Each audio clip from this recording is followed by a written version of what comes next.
1989년부터 90년으로 넘어갈 때 이때 이제 패러다임 전환이 오는 경우가 많았고 1999년에서 2000년 넘어갈 때도 패러다임 전환이 있었고 그래서 지금 이제 또 2019년에서 2020년으로 넘어가기 때문에 다시 한 번의 패러다임 전환이 우리 앞에 왔다라고 주장을 하는 겁니다.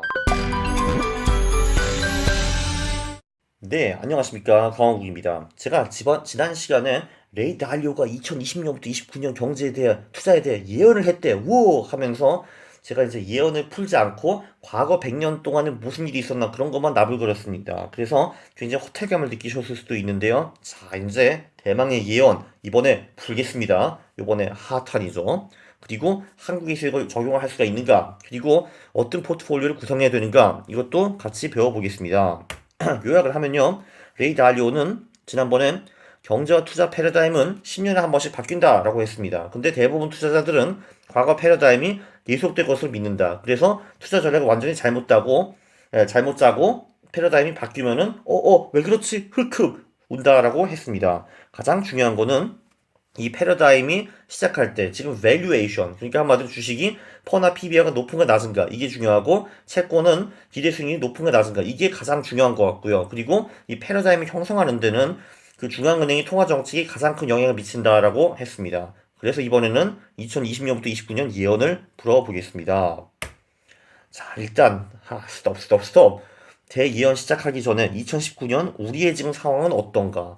레이 달리오는 공교롭게도 이 패러다임이 바뀌는 그 전환의 기간이 이제 그 연도별로 그 9에서 0이 넘어갈 때 이제 많이 생긴다라고 말을 했습니다. 그 예를 들면은 1989년부터 90년으로 넘어갈 때 이때 이제 패러다임 전환이 오는 경우가 많았고 1999년에서 2000년 넘어갈 때도 패러다임 전환이 있었고 그래서 지금 이제 또 2019년에서 2020년으로 넘어가기 때문에 다시 한 번의 패러다임 전환이 우리 앞에 왔다라고 주장을 하는 겁니다. 자, 일단 2019년 우리 상황은 최근 10년 동안에 중앙은행들이 금리를 인하해가지고 빵으로 만들었고 그것도 모자라가지고 양적 완화를 통해서 엄청난 자금을 지금 시장에 풀었습니다. 경제를 살리기 위해서. 물론 이거는 지속 불가합니다. 영원히 막 중앙은행들이 돈을 찍어가지고 확 뿌릴 수는 없잖아요. 그쵸? 어쨌든 이렇게 해가지고 자산 가격, 특히 주식과 채권의 가격이 엄청 올랐습니다. 네, 채권을 직접 매수를 해서 이제 채권이 오른 경우도 많죠. 양적 완화라는 게 그거거든요. 중앙은행이 채권을 직접 매수를 하는 거. 그리고 이제 금리가 이제 매우 낮기 때문에 사람들은 이 돈을 빌려가지고 뭐 채권을 산다든지 부동산을 산다든지 주식을 산다든지 이런 거를 많이 했습니다. 그래서 자산 가격이 많이 올랐고요. 이렇게 주식과 부동산, 채권이 엄청 비싸져가지고 이런 자산들의 기대 수익이 현금과 별 차이가 없습니다. 현금의 기대 수익률도 지금 빵인데 주식, 채권, 그리고 부동산의 기대 수익률도 그렇게 0%보다 크게 높지 않다라는 겁니다. 굉장히 쇼킹하죠. 그래서 레이 달리오에는 생각을 하는 겁니다. 그래서 투자자들은 이제 조만간 이 그 기대 수익도 매우 낮은 주식, 채권, 부동산을 계속 사지 않고 그 다른 형태의 돈, 예를 들면 금 같은 거를 찾아가지고 본인들의 부를 저장을 해놓을 것이다라고 이제 말을 하고 주장을 했습니다. 자, 그리고 레이 달리오는 중앙은행이 지금 누구를 도와야 되는지 고민을 해보거라라고 했습니다. 중앙은행은 지금 채무자를 도와야 하는가, 채권자를 도와야 하는가.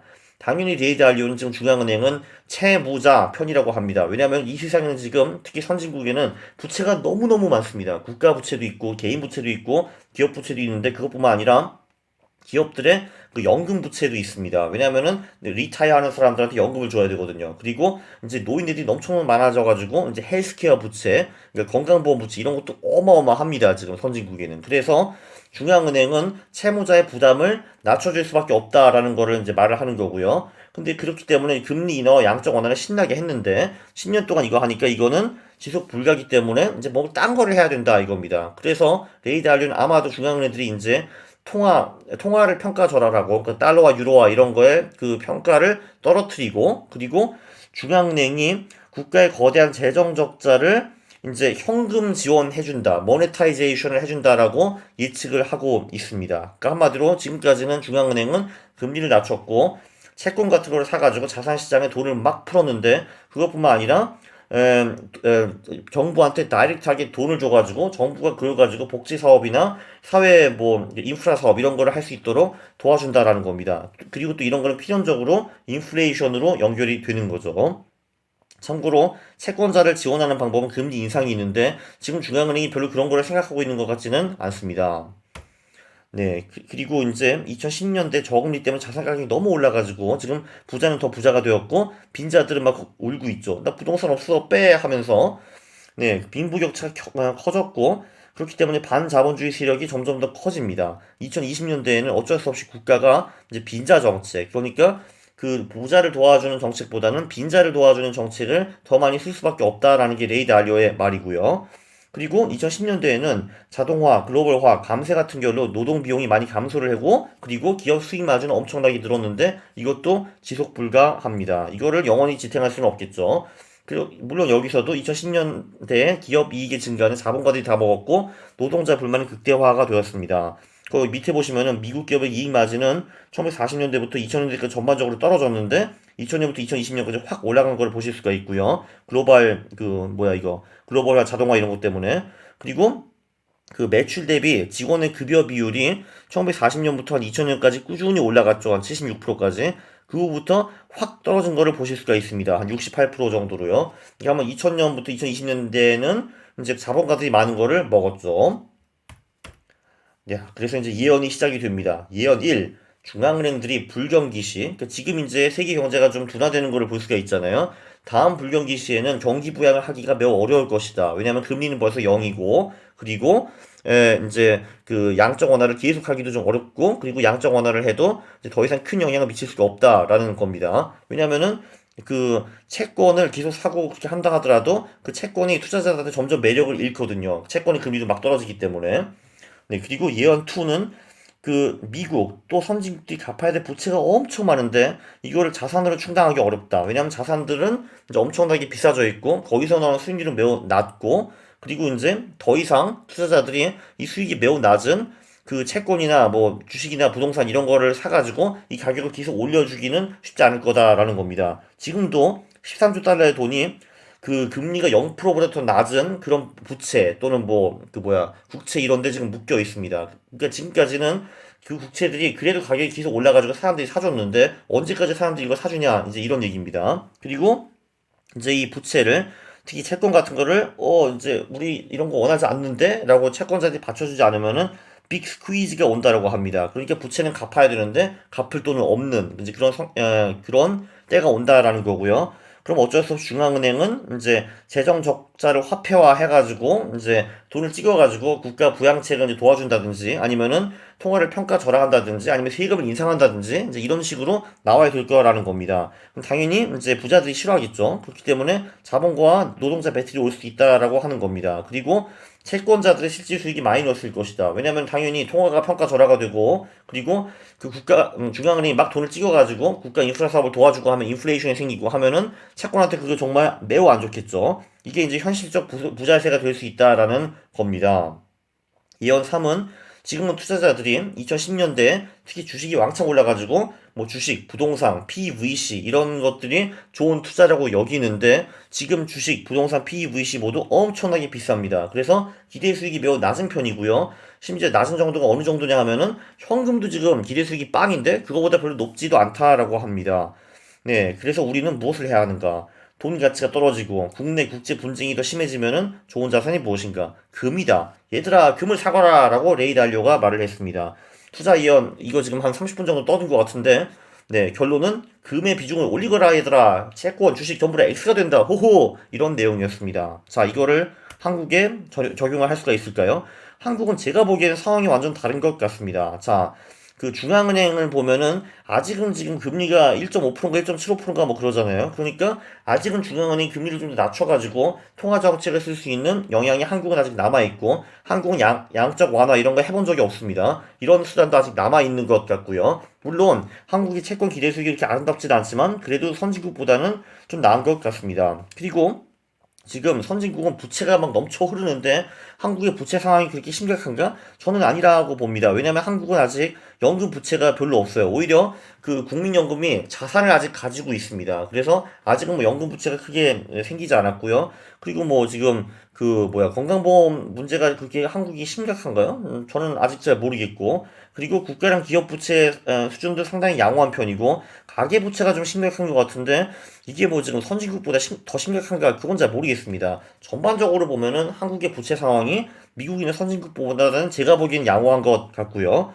그리고 지금 미국이나 선진국은 주식이 졸라 비싸거든요. 10년 동안 확 올랐는데 근데 한국은 지금 코스피가 2000 해가지고 지금도 2000이잖아요. 그리고 비관주의가 팽배하고 당연히 한국은 망하는 거지라고 모든 사람은 아니지만 많은 사람들이 생각을 하고 있어서 경제 성장에 대한 기대가 매우 낮습니다. 그러나 우리는 레이 달리오에게 배웠죠. 현실은 늘 기대와 다르다라는 거. 네, 그래서 결론적으로 제가 보기에는 예, 주식 굿입니다. 왜냐면 밸류에이션이 지금 너무 낮아가지고요. 채권은 글쎄 소소한데 완전히 망할 것 같진 않아. 뭐 이런 정도고. 근데 그 문제도 좋다라고 생각을 합니다. 왜냐하면 레이 달리오의 예언이 맞고 이런 식으로 막 그 선진국에서 이제 막 그 인플레이션이 생기고 막 경제가 안 돌아가고 하면은 금값이 오를 건데 뭐 그 금은 내가 여기 한국에서 사나 아니면 달러화로 사나 그거는 크게 상관없이 그냥 계속 지속적으로 오를 가능성이 있죠. 그래서 뭐 금, 구, 주식, 구, 채권, 글쎄 뭐 이렇게라고 생각이 됩니다. 부동산은 제가 잘 모르겠어요. 자, 예언 4. 물론 슬픈 건 뭐냐면은 한국의 상황 자체는 선진국보다 양호한데 선진국이 어려워지면은 한국도 그거를 꽤 빠르게 느끼게 될 겁니다. 왜냐면은 한국 수출 비중이 워낙 많아가지고 미국이나 중국이 기침을 하면은 한국은 감기에 걸리게 되죠. 예, 폐렴인가? 아, 폐렴에 걸리게 됩니다. 그쵸? 네. 그래서 물론 예언 1, 2, 3이 한국에 이런 식으로 적용되기는 어렵다. 왜냐하면은 글로벌 선진국들이 망하면 우리도 같이 망한다. 이런 게 좀 있으니까요.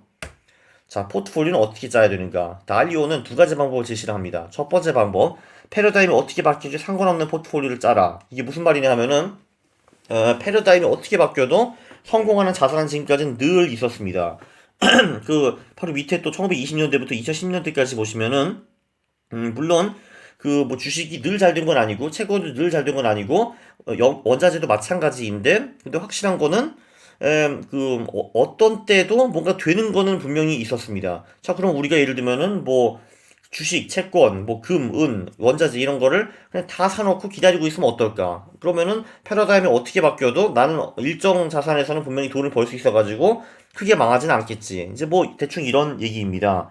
이게 바로 이제 그 레이 달리오가 토니 러빈스랑 같이 만든 4계절 포트폴리오이죠. 올 웨더 포트폴리오인데 자세한 거는 영상 37, 38, 163번에 있으니까 그거를 한번 보십시오. 이게 한마디로 패러다임이 어떻게 변하든 방어가 가능한 그런 훌륭한 자산 배분 전략입니다. 이게 제가 보기엔 대부분 투자자에게 현실적인 방법이라고 생각을 하고요.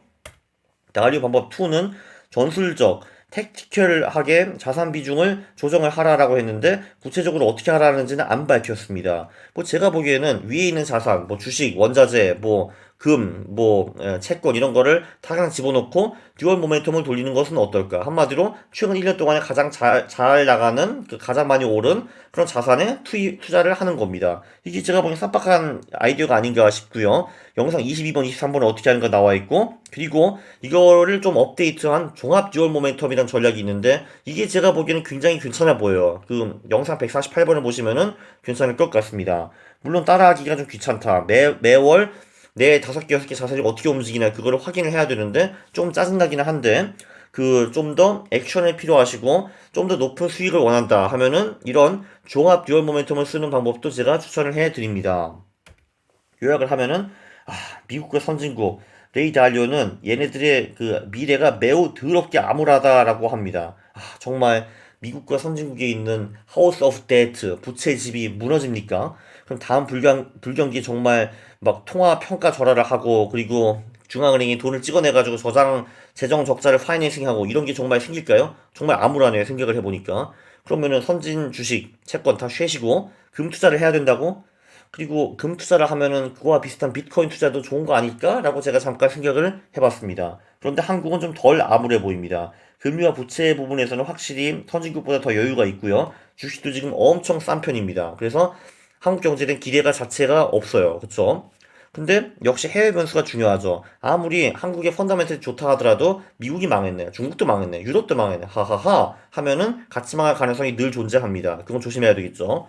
우리의 포트폴리오는 어떻게 하는가? 쉬운 버전은 사계절 포트폴리오를 짜가지고 패러다임 변화가 상관없이 돈을 버는 방법이 있고, 좀 더 어려운 버전은 이제 모멘텀을 좀 더 활용을 해가지고, 네, 물론 레이드 알리오는 금이 잘 나간다라고 말을 했지만 금이 뭐 사실 지금 안 나가고 이제 3년 후에 나갈 때도 있잖아요. 그럼 우리는 지금부터 금을 사두는 것보다는 3년 후에 사는 게 더 유리할 수도 있는 겁니다. 그리고 이 패러다임이 장기 패러다임이고 10년짜리인데 한두 번 정도 그래도 큰 트렌드가 나오지 않을까라고 추측할 수도 있습니다. 그 추세 때 우리는 모멘텀을 따라가가지고 돈을 먹는 거죠. 이런 방법이 있겠습니다. 야, 제가 봐도 이 레이드 알리오 이분 정말 그 해안이 있는 것 같고요. 이분을 통해서 또 굉장히 짧은 시간에 저도 많은 거를 배웠으니까 여러분도 좀 많이 배웠으면은 좋겠습니다. 네, 그리고요. 이거 중요하죠. 그쵸? 자, 구독자 여기 구독을 이렇게 눌러야 됩니다. 빨간색 보이시죠? 빨간색. 그리고 옆에 있는 알람 이것도 중요한 겁니다. 여기를 클릭을 하세요. 예, 그리고 좋아요를 눌러야 되는 영상을 보시면은 좋아요는 좋은 거고요. 싫어를 누르면은 제가 싫어합니다. 네, 감사합니다. 다음번에 또 유익한 방송으로 찾아뵙겠습니다. 감사합니다.